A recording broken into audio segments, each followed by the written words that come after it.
आप लोगों का 1914 से लेकर 1918 के मध्य जो है वह चलता है, जिसके बाद सोचा जाता है कि किस प्रकार विनाश हुआ, उस विनाश को आगे ना हो वो विनाश, भाईचारा जो है देशों के बीच में बने, अर्थव्यवस्था जो है वो बेहतर हो, क्योंकि बहुत सारा डिस्ट्रक्शन जो है वह हो चुका है। तो एक अंतरराष्ट्रीय स्तर पर हम कह सकते हैं यूएनओ बनने से पहले लीग ऑफ नेशन को बनाया जाता है। मैंने यहाँ पे क्या समझाया कि फर्स्ट वर्ल्ड वॉर होता है 1914 से लेकर 1918 के मध्य, बट इसके बाद क्या किया जाता है, सोचा जाता है कि भाई इस प्रकार तो काम नहीं चलने वाला, एक अंतरराष्ट्रीय स्तर पर संगठन होना चाहिए जिसे हम सभी फॉलो करें। तो यहाँ पर 1920 के अंदर, कब, 10 जनवरी 1920 में आप लोगों का बना दिया जाता है league of nation. League of nation, अब लीग ऑफ नेशन किसके द्वारा बनाई जाती है भाई, अमेरिका द्वारा जो है वे बनाई जाती है। अमेरिका द्वारा बनाकर इसका जनेवा में आज अगर आप देखोगे तो हेडक्वार्टर आपको देखने के लिए मिलता है। इसे बनाकर हम कह सकते हैं अमेरिका ने स्टेप बैक जो है वे कर लिया, जिसका परिणाम हम लोगों को द्वितीय विश्व युद्ध जो है वह देखने के लिए मिला। द्वितीय विश्व युद्ध आप लोगों को पता है 1900 अगर हम बात करें 39 से लेकर 45 सेकेंड वर्ल्ड वॉर जो है वह आप लोगों का होता है। अब जी आप लोगों का 2 बार ऐसा युद्ध हो गया, अब तीसरी बार तो हमें सोचना पड़ेगा ना कि कुछ ऐसा बना दिया जाए जिससे क्या हो, जिससे ये विनाश खत्म हो जाए, ये जो दुश्मनी है वह खत्म हो जाए। तो यही आप लोगों का लिखा हुआ है कि भाई क्या, शांति के लिए सबसे बड़ी बात है शांति बने, भाईचारा आए, इसलिए लीग ऑफ नेशन को बनाया गया। बट लीग ऑफ नेशन के बाद अगर हम बात करते ज्यादा कुछ हुआ नहीं, द्वितीय विश्व युद्ध हमको देखने के लिए मिल गया है ना, ज्यादा कुछ इन सेंस अगर हम बात करें इन पर इतना काम ना करके, क्योंकि अमेरिका ने स्टेप बैक जो कर लिया तो ये ऐसे ही हो रह गया। ठीक, अब आती है आप लोगों की यूनाइटेड नेशन की बात, यानी कि यूनाइटेड नेशन ऑर्गेनाइजेशन, जिसको हम अब जो प्योर तरीके से टॉपिक बनता है वे जान रहे हैं।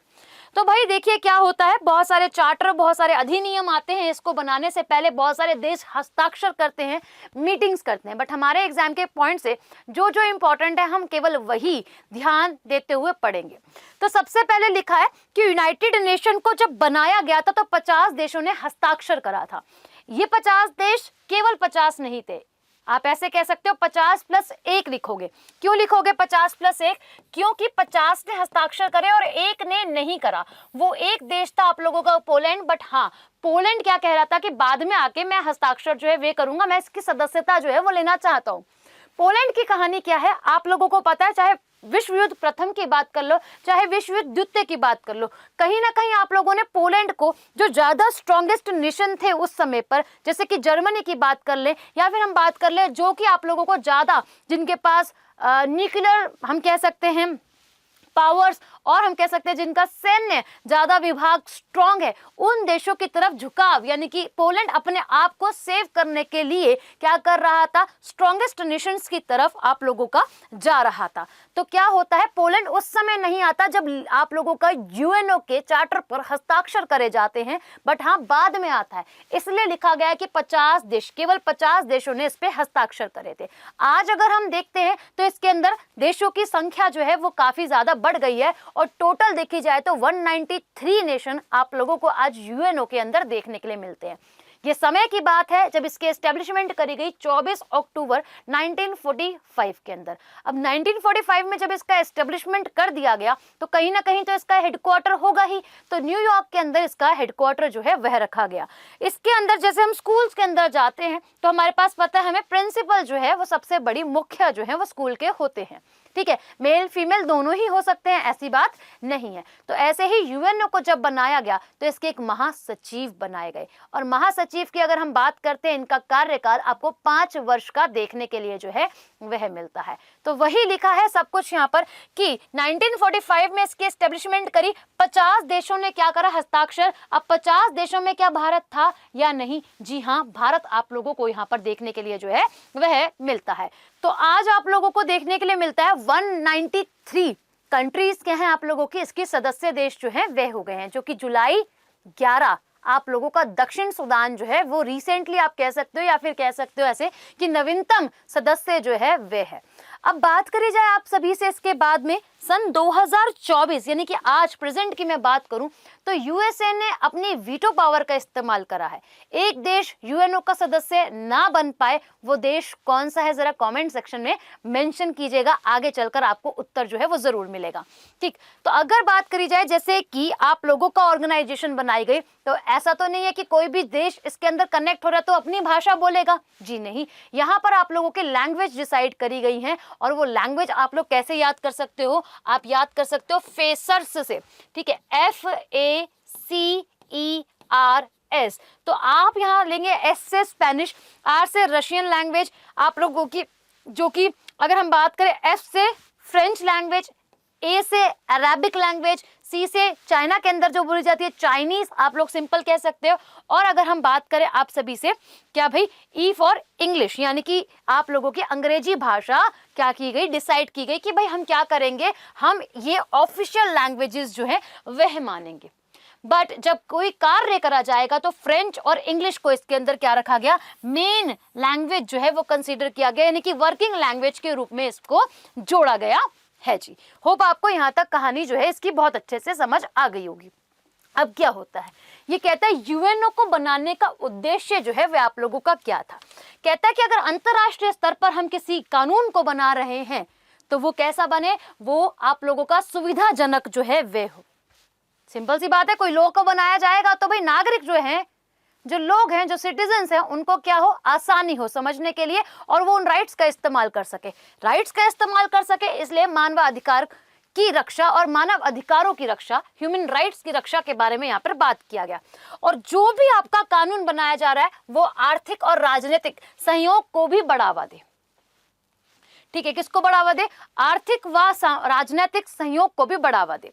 अब जब यूएनओ को बनाया गया, अकेला यूएनओ एक नाम बन गया है ना, अब यूएनओ को काम करने के लिए भी तो कुछ ना कुछ चाहिए, मेंबर्स चाहिए और अदर हम कह सकते हैं प्रोग्राम्स जो हैं वे चाहिए जो डिफरेंट सेक्शंस पर काम करे, राइट। तो अब बात की जाए यहाँ पर आप लोगों के यूएनओ के 6 प्रमुख अंगों को बनाया गया, राइट। क्या बनाया गया, 6 प्रमुख अंगों को बनाया गया, जिसकी एस्टेब्लिशमेंट अगर हम बात करें 1945 के आसपास ही जो है वह करी गई है भाई। जिसमें से अगर हम बात करें मुख्य तरीके से आप लोगों के UNDP, United Nation Development Programme हो जाता है, आप लोगों का यूएनईपी, WFP, यूनिसेफ, ये सारे क्या हैं आप लोगों के काफी सारे प्रोग्राम्स जो हैं आपको यूएनओ के देखने के लिए मिले। इसी के साथ कुछ एजेंसीज भी बनाई गई हैं, जैसे कि आप देखते हो WTO, World Tourism basically Organisation, WHO, World Health Organisation, FAO, Food Agriculture Organisation, IMF, आप लोगों का इंटरनेशनल मॉनेटरी फंड के बारे में, ऐसे ही वर्ल्ड बैंक, यूनेस्को, आप लोगों के ये सभी क्या किए गए, कुछ अन्य एजेंसीज भी बनाई गई जो आज हम पढ़ते हैं और एग्जामिनर डायरेक्ट पूछता है कि इसका मुख्यालय कहाँ पर है। ठीक, तो अब अगर हम बात करें क्या यह सब दर्शाता है, यह आप लोगों के सदस्यता को और लीडरशिप को भी बताता है। ठीक, ओके, अब चलते हैं आप लोगों के दोबारा से इस चीज को समझने के लिए। यूएनओ बनाया गया 24 अक्टूबर 1945 में। अगर महासचिव की बात करें तो 5 साल के लिए बन सकते हैं, चाहे मेल चाहे फीमेल। अभी तक तो कोई फीमेल जो है आपको देखने के लिए नहीं मिली है। बाकी अगर हम बात करें आप सभी से रीअपॉइंट भी हो सकते हैं, पुनः चुने भी जा सकते हैं जी। अब इसके बाद अगर हम बात करें फर्स्ट महासचिव की तो त्रिगवेली नॉर्वे से संबंध जो है वह रखते थे। और अभी वर्तमान की बात करें आप सभी से तो कौन है, एंटोनियो गुटेरेस जो है वह हो जाते हैं, जिनका ये दूसरा कार्यकाल आपको देखने के लिए मिल रहा है। ठीक है, चलिए आगे बात करी जाए आप सभी से कि ये सारे के सारे आपको क्या देखने के लिए मिल रहे हैं, महासचिव ही देखने के लिए मिल रहे हैं, जो कि लिस्ट है with tenure and there countries. क्यों, आप लोगों को पता होना चाहिए कि कौन कौन से आप लोगों के अभी तक महासचिव रहे और कुल कितने रहे हैं। तो कुल अगर हम बात करें 9, हमारे एग्जाम के पॉइंट ऑफ व्यू से पहला नाम इंपॉर्टेंट है, लास्ट वर्तमान नाम इंपॉर्टेंट है और लास्ट सेकेंड नाम काफी ज्यादा इंपॉर्टेंट है। उनके टेन्योर के साथ उनका देश भी पता होना चाहिए। तो अगर हम पहले की बात करें आप सभी से, ट्रिगवेली जो कि आप लोगों के नॉर्वे के 46 से लेकर 52 के बीच में इनका कार्यकाल जो है वह रहा है, जो कि हमें ध्यान में रखना है। दूसरा अगर हम बात करें बान की मून, आपके दक्षिण कोरिया से संबंध रखा है इन्होंने, या फिर ये संबंध रखते हैं, जो कि आप लोगों के 2 बार अपॉइंट जो है वे किए गए, एक बार 2007 से लेकर 11 और एक 11 से लेकर 16, यानी कि इन्होंने भी क्या करा, 2 टर्म जो है वो सर्व करी है। जैसे मैंने बोला रीअपॉइंट हो सकते हैं, एग्जैक्टली वही। उसके बाद एंटोनियो गुटेरेस, ये आप लोगों का नाम इंपॉर्टेंट है क्योंकि वर्तमान में आप लोगों को महासचिव यही देखने के लिए मिलते हैं और इनका भी डबल टेन्योर आपको देखने के लिए मिल रहा है, यानी कि अभी ये जो सर्व कर रहे हैं ना वो आपका सेकेंड टेन्योर कर रहे हैं। 2017 से 2026 तक में ये क्या कर रहे हैं, वर्क, और हम कह सकते हैं महासचिव के रूप में काम करते आपको दिखाई दे रहे हैं। अच्छा मैम, आपने 6 अंगों की बात करी, तो ये 6 अंग कौन कौन से हैं ये हमें जानना है। इसमें से एक मैं पहले बता देती हूँ क्योंकि अभी वो वर्किंग में है ही नहीं। Trusteeship and council, point number 4 आप लोगों के लिए अभी इतना इंपॉर्टेंट रोल प्ले नहीं करता आपके एग्जाम के प्रोस्पेक्टिव से। रीजन क्या है, ये अभी इन एक्टिव स्टेट में है, अभी ये वर्क नहीं कर रहा। कब से मैम, 1994 से ये आप लोगों का इन एक्टिव स्टेट में आप लोगों को दिखाई जो है वह दे रहा है। बाकी आप लोगों को 5 जो है वो पढ़ने हैं जो कि आप लोगों के लिए इंपॉर्टेंट भी है। कहता है आप लोगों से यूनाइटेड नेशन का अगर हम बात करें महासभा के बारे में, जिसे यूएनओ का हृदय भी कहा जाता है ना, और विश्व की इमारत भी कहा जाता है, नेशनल और यूनाइटेड नेशन सिक्योरिटी काउंसिल, सुरक्षा परिषद, जिसे आप लोग दुनिया का पुलिस मैन भी जो है वह भी समझते हैं और जानते हैं। कहता है राष्ट्रीय और हम कहें संयुक्त राष्ट्र की आर्थिक व सामाजिक परिषद, जिसे आप लोग सोशल एंड इकोनॉमिक काउंसिल के नाम से जानते हैं, एक अभिन्न अंग यूएनओ का हो जाता है। उसके बाद ICJ यानी कि इंटरनेशनल कोर्ट ऑफ जस्टिस, और साथ ही आप लोगों का सचिवालय, ये क्या है आप लोगों के इंपॉर्टेंट रोल प्ले करते हैं। आप ये याद रखिएगा, एक तो मैंने बताया पॉइंट नंबर 4 जो है वो अभी इनएक्टिव है, तो आप लोगों को यहाँ पर ज्यादा बेसिकली फोकस नहीं करना है।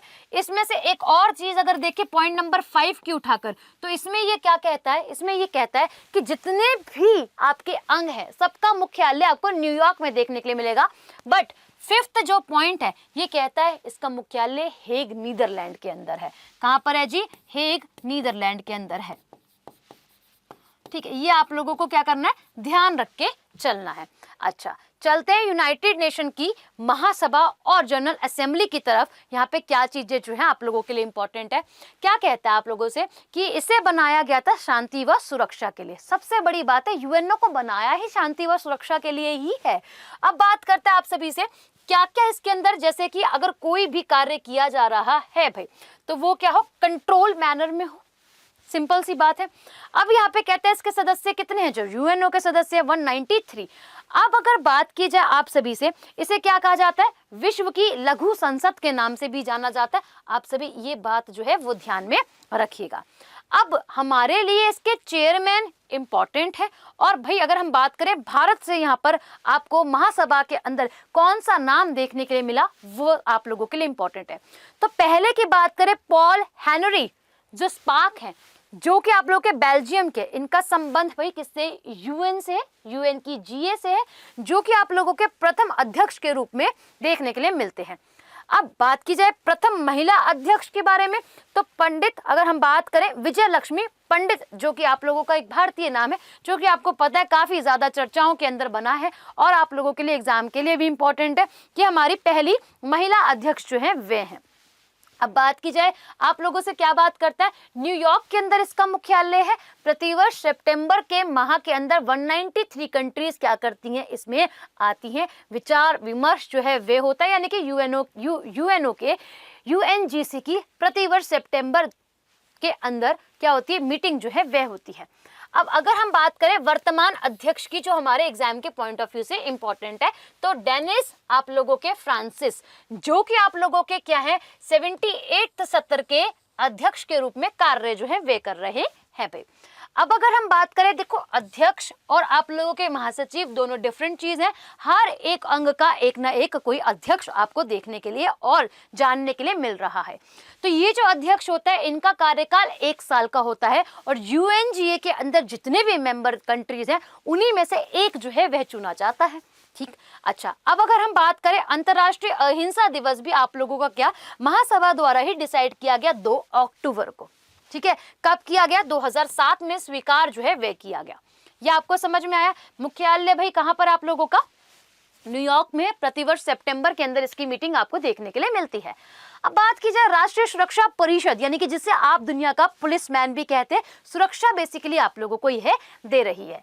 तो इसके अंदर आप लोगों के कुल 15 मेंबर होते हैं। ठीक है, 5 परमानेंट मेंबर हैं और आप लोगों के बाकी 10 क्या है, नॉन परमानेंट कंट्रीज जो है वे हो जाती है, जिन्हें हर 2-2 वर्ष के लिए क्या मिलता है, आप लोगों का टेन्योर करने के लिए, या फिर हम कह सकते हैं कि इनको क्या मिलता है, आप लोगों का कार्य करने का मौका जो है वह दिया जाता है भाई।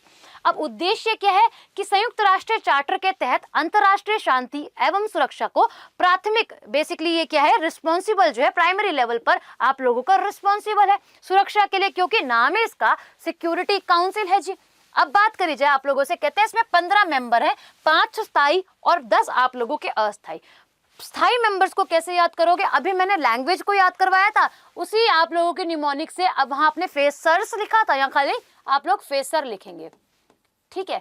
अब बात की जाए आप लोगों से, फ्रांस, अमेरिका, चाइना, यूके और आपका रशिया क्या है मैम, यहाँ पे परमानेंट रिप्रेजेंटेटिव कंट्रीज हैं, यानी कि हमेशा, और इनके पास आप लोगों का वीटो पावर है। अब वीटो पावर कौन सी पावर होती है, आप फॉर एग्जांपल सुनो कि 5 देश हैं, इन 5 देशों में से अगर कोई सैन्य अभ्यास होना है और इन 5 में से कोई एक मना कर दे कि भाई ये सैन्य अभ्यास नहीं होगा, वोट ना दे, तो वो सैन्य अभ्यास नहीं होगा। समझ पा रहे हो आप, यानी कि कोई भी एक देश अगर मना कर देता है तो वो काम नहीं होगा। ऐसे ही अगर हम बात करें 194th कंट्री कौन सी है जिसे यूएसए ने वीटो पावर का इस्तेमाल करके जुड़ने ही नहीं दिया है, जरा बताइए कमेंट सेक्शन में। कहता है आप सभी से, मुख्यालय इसका न्यूयॉर्क में है। अब अस्थायी मेंबर जो है आप लोगों के, है ना, अस्थायी मेंबर की बात करें तो प्रति 2 वर्ष के लिए अपॉइंट जो है वे किए जाते हैं। ये आप लोगों से बोल रहा है, बारी बारी 1-1 महीने के लिए परिषद के बेसिकली अध्यक्ष जो है वे भी बनाए जाते हैं। ओके, अगला पॉइंट क्या बात करता है, भारत ने अब तक टोटल कितनी बार अस्थायी रूप से, क्योंकि भारत एक परमानेंट रिप्रेजेंटेटिव या फिर हम कह सकते हैं परमानेंट सदस्य नहीं है सिक्योरिटी काउंसिल का, एक अस्थायी रूप से सदस्य जो है वे है। तो भारत ने अस्थायी सदस्य के रूप में 8 बार टोटल सुरक्षा परिषद में क्या किया गया है, भारत को चुना जो है वे गया है, और इसका निकनेम आपको मैंने बता ही दिया, दुनिया का पुलिसमैन जो है वह कहलाता है। ओके, अब वीटो पावर के बारे में ये बता रहा है कि मैंने आपको बता दिया कि अस्वीकार जो अगर कर दिया किसी चीज को तो वो आगे नहीं जो है वे चलेगी, पावर जो है इन कंट्रीज की ज्यादा हो जाती है।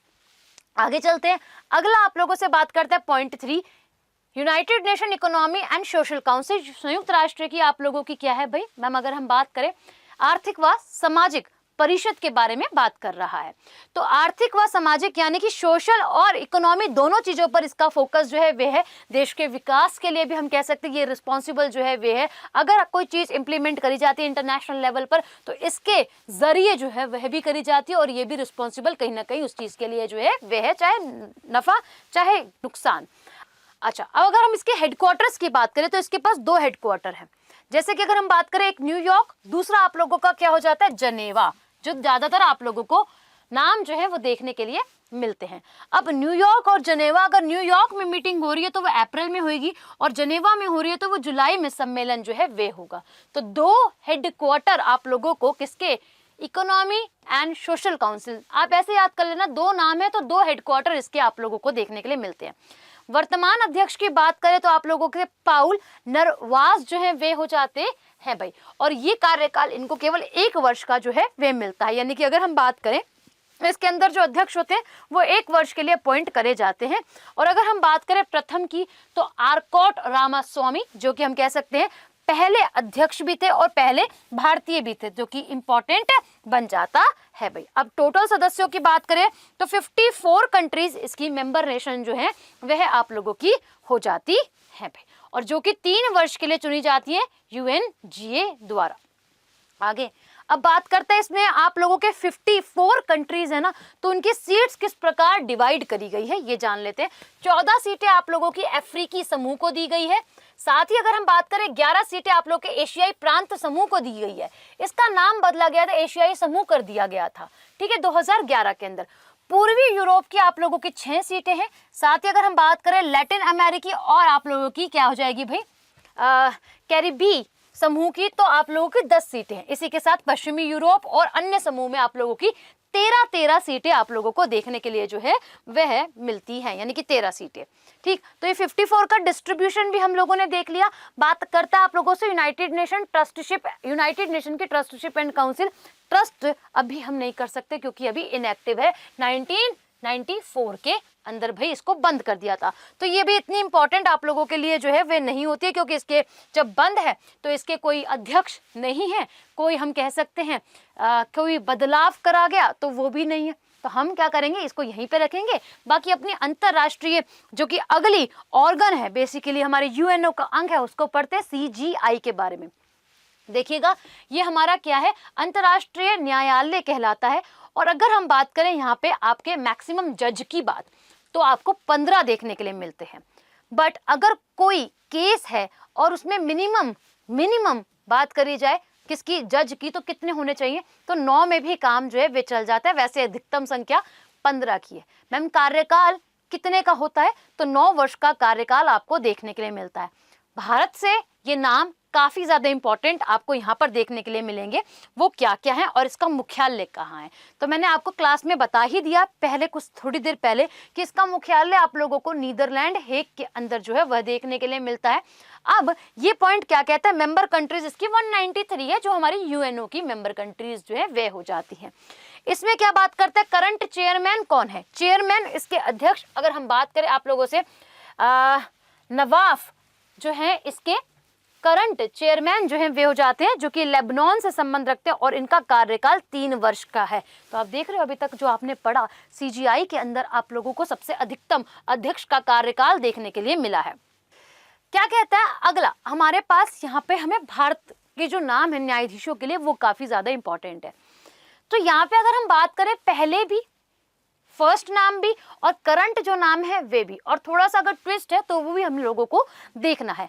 क्या कहता है ये आप लोगों से, अगर हम प्रथम भारतीय अध्यक्ष की बात करें तो कौन थे भाई, आप लोगों के नागेंद्र सिंह थे, जो कि 1985 से लेकर 88 के मध्य जो है वे रहे, है ना। तो ये भी अपना कार्यकाल जो है वो कंप्लीट नहीं करते। चलो आगे चलते हैं। अगर हम बात करें दलवीर भंडारी की, तो एट प्रेजेंट आपको ये नाम देखने के लिए मिलता है, बट इन्होंने एक बारी थोड़ा सा टेन्योर करा, उसके बाद ये रीअपॉइंट हुए। क्या हुआ था, अगर हम बात करें आप लोगों से, एवन शौकत जो यहाँ के न्यायमूर्ति हैं, उनके रिजाइन देने के बाद 2012 से 17 तक इन्होंने अपना प्रथम टेन्योर जो है वो कंप्लीट करा। उसके बाद ये रीअपॉइंट होते हैं 18 से 27 तक के लिए। अब सेकंड वाले टेन्योर में आपको पूरा का पूरा कार्यकाल जो है वो देखने के लिए मिल रहा है। चलो ठीक है। बाकी रघुनंदन स्वरूप पाठक, इनका टेन्योर 89 से लेकर 91। अगर हम बात करें नागेंद्र सिंह, आप लोगों का क्या है, 1973 से लेकर 1988। और अगर हम बात करें सर बेनेगल राव, प्रथम भारतीय सीजीआई जो है वह आप लोगों के हो जाते हैं, जो कि 1952 से लेकर 53 के मध्य जो है वे बनाए गए हैं। ये अध्यक्ष है, इसलिए यहाँ पर अलग से मैंने आपको बता दिया। और नागेंद्र सिंह का संबंध आपको ऊपर भी जो है वह भी देखने के लिए मिल रहा है। अब बात करते हैं आप सभी से सचिवालय की, जो कि आखिरी अंग आप लोगों के लिए हो जाता है। यूएनओ कहा जहां मुख्यालय है वहीं पे न्यूयॉर्क के अंदर आप लोगों को इसका मुख्यालय देखने के लिए मिलता है। उद्देश्य की बात करें, जो कि आप लोगों की यूएन बॉडीज हैं, यानी कि उसके अंग हैं, अंतर्राष्ट्रीय सम्मेलन है और बाकी सारी चीजें जो हैं उसके अंदर देखी जाएगी। यहीं पर हमारे महासचिव की बैठक जो है वो आप लोगों को देखने के लिए मिलती है। अब अगर हम बात करें, सचिवालय का प्रमुख महासचिव होता है और महासचिव ही यहाँ पर क्या करता है, सिटिंग जो है वे करता है। और महासचिव का नाम एंटोनियो गुटेरेस है, जो क्लास के स्टार्टिंग में आपको मैंने बताया था 22 से 26 ये वाला कार्यकाल जो है वे, वैसे 17 से लेकर 26 तक का पूर्ण कार्यकाल रीअपॉइंट होते वाला कार्यकाल भी आपको बताया है, 5 वर्ष। ठीक है, इनका टेन्योर। और 193 कंट्री आप लोगों की सचिवालय की भी जो है वह हो जाती हैं। और ये क्वेश्चन आप सभी अब कमेंट सेक्शन में जो है वो मुझे मेंशन कीजिएगा और बताइएगा सेशन आप लोगों को कैसा लगा।